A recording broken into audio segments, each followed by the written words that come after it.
ইব্রাহিম। ঠিক না বেটি? ইব্রাহিম নবী খলিলুল্লাহ, আল্লাহর খলিল, আল্লাহর বন্ধু ইব্রাহিম নবী। তো ইব্রাহিম নবী মাত্র একজনকে কুরবানি দেওয়ার জন্য নিছেন। একটু বলেন তো কয়জন? কে? জোরে বলেন না কে? একজন মাত্র সন্তান রে কলিজার টুকরারে কুরবানি দেওয়ার জন্য নিছেন। চোখের মধ্যে পট্টি বাঁধছেন। বলেন চোখের মধ্যে কি লাগাইছেন? পট্টি বাঁধছেন যেন না দেখা যায়। ইসমাইলের গলার মধ্যে চুরি লাগাইয়া দিলে রক্ত গুলো গড়াইয়া গড়াইয়া পড়বে। চুরি দেখে চোখ দিয়া কেমনে সহ্য করবে? সহ্য হবে না, এজন্য চোখের মধ্যে কাপড় বাঁধছেন। ইব্রাহিম নবী আল্লাহর খলিল। মুসলমান, এই মুসলমান নবীর উম্মত শুনো, আমার লাশ কথাটা একটু শোনো। কেন আমার মাওলা হুসাইন বাদশা, কেন গরিবে নওয়াজ বললেন ইসলামের শাহেনশাহ, কেন বললেন ইসলামের আশ্রয় দাতা ইমাম হুসাইন?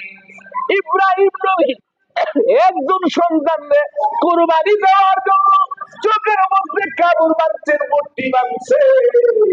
আর আমার মাওলা ইমাম হুসাইন কারবালার ময়দানে একজন নয়, দুইজন নয়, ওনার সন্তান কলিজার টুকরা ইমাম আলী আকবর, ইমাম কাসেম, ইমাম আলী আকবর, ইমাম আব্বাস, একজন নয় বহুত কলিজার কারবালার ময়দানে জীবন্ত তরবারির নিচে দিয়া জবাই করে দিয়েছে, কুরবানি দিয়েছে, শহীদ করে দিয়েছে। 6 মাসের দিনের শিশু ইমাম আলী আকবরের গলার মধ্যে তীর ঢুকাইয়া দিয়েছে, রক্ত পুরু করাইয়া করাইয়া পড়েছে। ইমাম আলী আকবরের স্বপ্নটা আমি দেখেছে, তবুও মাওলা হুসাইন চোখের মধ্যে পট্টি বাঁধে না। সহ্য করেছেন। সেজদার মধ্যে গিয়ে বলছেন, আল্লাহ আমার নবী, আমার নানা আহলে বাইতে এই কুরবানি তুমি কবুল করছো কি আল্লাহ? আল্লাহ শুধু নবীজি একটা দোয়া করছিল, আল্লাহুম্মা আতিল হুসাইনা সাবরা, আল্লাহুম্মা আমার হুসাইনকে সবুর করার তৌফিক দান করো। নবী কিন্তু জীবনে কোনোদিন দোয়া করেন আমার হুসাইনকে বাঁচাও। মা ফাতেমা বলে নাই, মাওলা আলীও বলে নাই যে আমার হুসাইনকে বাঁচাও।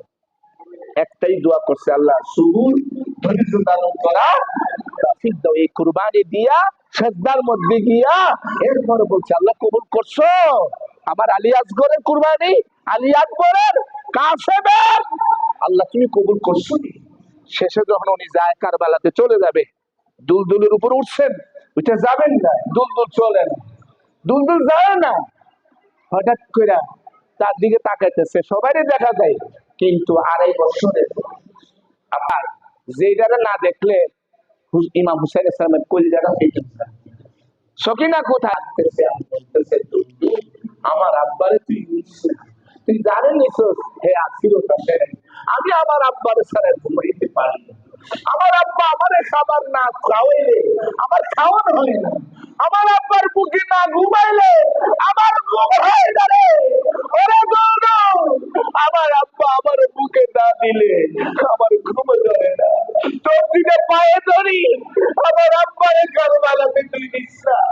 পাওনা গোড়ার থেকে নাম দিয়ে তাই না, মা সকিনারে কুলে নিয়ে কাঁদতেছে আর বলতেছে, মা কিছুক্ষণের মধ্যে তোমার তুমি এতিম হয়ে যাইবা।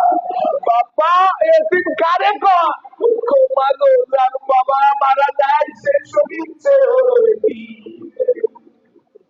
এই কারবালা মুসলমানরাই করেছে, মুসলমানরাই ঘটিয়েছে। আজকেও মুসলমান আছে। তো আসুন আমরা আহলে বাইতকে চিনি, আহলে বাইতকে জানি, আহলে বাইতকে আঁকড়ায় ধরি। এই আলোচনা ইনশাআল্লাহ লম্বা সময় নিয়ে সুযোগ হবে আপনাদের সামনে পেশ করব। আমি আর সামনে অগ্রসর হচ্ছি না। আল্লাহ পাক আমাদেরকে বুঝা আমল করার তৌফিক দান করুন। আসসালামু আলাইকুম ওয়া রাহমাতুল্লাহি ওয়া বারাকাতুহু।